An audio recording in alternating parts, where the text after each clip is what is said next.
अगर असेंबली के अंदर हमें प्राइम नंबर्स फाइंड करने हो तो ये एक हमारे पास एरे गिवन है नम का, जिसके अंदर तीन फिलहाल वैल्यूज़ पड़ी हुई हैं 5 7 9, जिनमें से खाली 5 और 7 जो हैं वो प्राइम है, 9 जो है प्राइम नहीं है।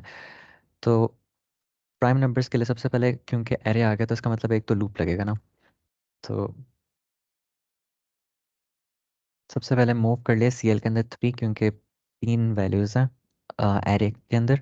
और साथ साथ एस आई को भी 0 पे सेट कर लिया, क्योंकि एरे की वैल्यूज़ को भी एक्सट्रैक्ट करना है। फाइनली क्या करना है, एक तो लूप लग जाएगा। अब प्राइम नंबर्स होते क्या हैं? ऐसा नंबर होता है प्राइम नंबर्स जो खाली खुद से डिवाइड हो या फिर वन से डिवाइड हो। अब जैसे नंबर 2 है, नंबर 2 को भी प्राइम ही कहते हैं, क्योंकि वो या तो खुद से डिवाइड होता है या वन से डिवाइड होता है। इसी तरह से नंबर 3 जो है वो भी प्राइम नंबर है, लेकिन 4 प्राइम नंबर नहीं है, क्योंकि वो 2 से डिवाइड हो जाता है। अगर इसी तरह से 9 को देखें तो 9 जो है वो 3 से डिवाइड हो जाता है। अगर इसी तरह से मैं रैंडमली कहूँ मुझे 97 पता करना है कि प्राइम में है या नहीं है, तो मैं रैंडम गैस नहीं लगा सकता, मुझे वन बाय वन सारे नंबर से डिवाइड करके देखना पड़ेगा। अब मुझे पता है वन से डिवाइड हो जाएगा, तो मैं टू से डिवाइड करना स्टार्ट करता हूँ। क्या 97 टू से डिवाइड हो रहा है? नहीं, तो थ्री से डिवाइड करके देखो। थ्री से अगर नहीं हो रहा तो फोर से करके देखो, फिर फाइव से, फिर सिक्स से। अगर लेट से मैं कहता हूँ कि 13 जो है वो डिवाइड कर देता है 97 को, हाइपोथेटिकली कि डिवाइड हो जाता है, तो मैं उसे कहता हूँ बस यहीं पर रुक जाओ। हमें पता चल गया कि वो 13 से डिवाइड हो गया, इसका मतलब प्राइम हो नहीं सकता, क्योंकि प्राइम की कंडीशन यही है कि वो खुद से डिवाइड हो या वन से डिवाइड हो। उनमें से बीच में कहीं पर भी वैल्यू पे डिवाइड हो जाता है तो हम स्टॉप कर देते हैं, अदरवाइज़ हम मूव करते रहते हैं। तो अगर हम कहते हैं कि 97 प्राइम ही है, तो मतलब 96 से भी फिर मैं उसे डिवाइड करके देखूंगा। 96 अगर डिवाइड नहीं होता, फिर वो 97 पे अल्टीमेटली चला जाएगा, तो मैं 97 पे जाएगा तो मैं डिवाइड करके नहीं चेक करूंगा, क्योंकि 97 पे मुझे पता है डिवाइड होगा उससे। तो मैंने इसे चलाना है कि डिवाइड करना स्टार्ट करे वैल्यू 2 से, और चले तब तक कि उस वैल्यू से वन लेस हो। तो अगर 97 है तो 96 तक खाली चलना चाहिए, तो इसका मतलब है 2 से 96 तक चले। इसी तरह अगर 11 चेक करना है तो मैं 2 से 10 तक चेक करूँगा डिवाइड करके। और अगर इसी तरह से मेरे पास 2 आ जाए तो वो दोनों वैल्यूज़ बराबर हैं, तो बराबर पे भी मैंने चेक नहीं करना। तो सबसे पहले एक ऐसा वेरिएबल है ना जो इन्हें डिवाइड करे, तो मैं मूव बी एल ले लेता हूँ। मैं कहता हूँ बी एल के अंदर 2 डाल दो, हम इससे डिवाइड करना स्टार्ट करेंगे। तो अब मैं इस पे अंदर इसके कोड नेस्टेड लूप आएगा, उसके बगैर ये चल नहीं सकता। तो फिलहाल तो मैं इसे कह देता हूँ वापस जंप तुमने करना है L1 पे।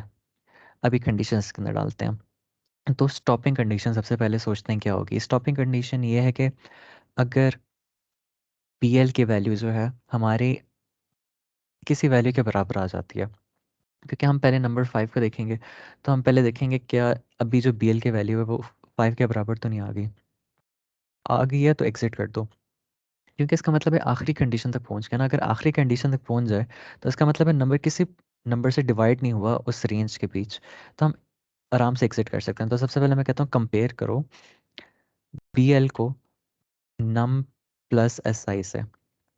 मैं कहता हूँ अगर ये दोनों वैल्यूज इक्वल हो जाती हैं तो एग्जिट कर दो, या फिर ना, हाँ एग्जिट ही कर दे। अब मैं नीचे इस लूप के बारे एक एग्जिट का कमांड बना लेता हूँ, क्योंकि अब अगर लेट से नंबर 11 था, तो मैंने पहले 2 से डिवाइड किया, 3 से, 4 से, 10 से डिवाइड किया, नहीं हुआ, फिर बी एल फाइनली 11 हो गया। मैं चेक करूँगा दोनों बराबर तो नहीं है, अगर बराबर हैं तो मैं कहता हूँ एग्जिट कर दो। इसका मतलब है वो किसी और वैल्यू से डिवाइड नहीं हुआ। तो यहाँ पर एग्जिट के अंदर मैं लिखता हूँ, ये प्रिंट करते हैं, वो प्रिंट स्टेटमेंट है ये।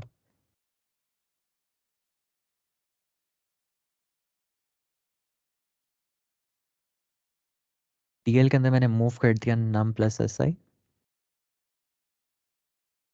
और साथ साथ मैंने मूव कर दिया मूव ए एच 02 और एन 21 एच।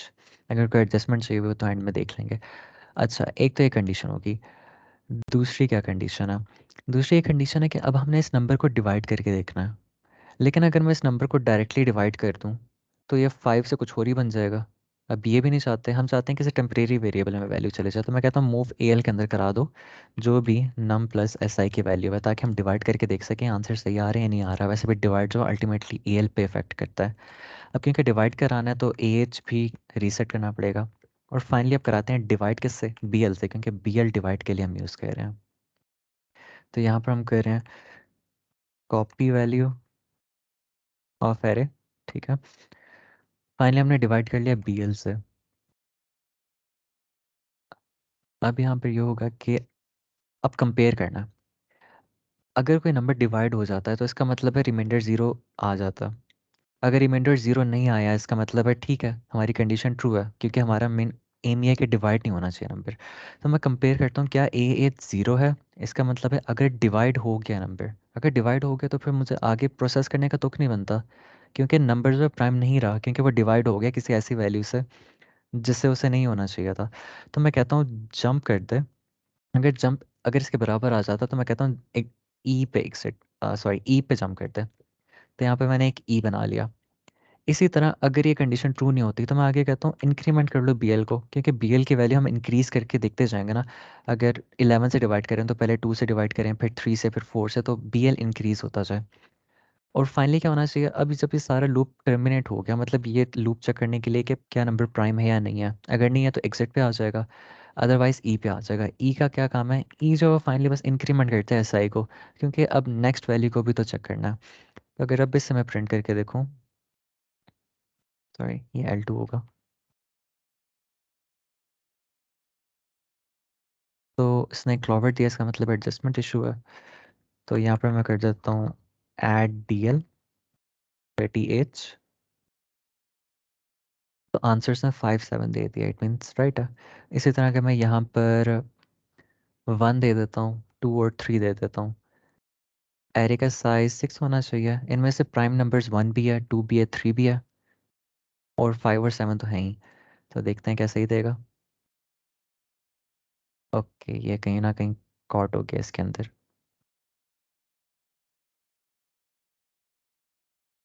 क्योंकि ऐसी कंडीशन भी है कि नम वन हमने कहा कि इक्वल हो जाए अगर, लेकिन वन अगर आए तो वन तो ऑलरेडी छोटा है इससे, ये तो कभी हो ही नहीं सकता पॉसिबल कि इक्वल आए। तो मैं एक बेस कंडीशन डाल सकता हूँ कि अगर ज़ीरो या वन आए, मैं कहता हूँ कंपेयर करो बी एल को इन्हीं वैल्यू से, नम प्लस एस आई से,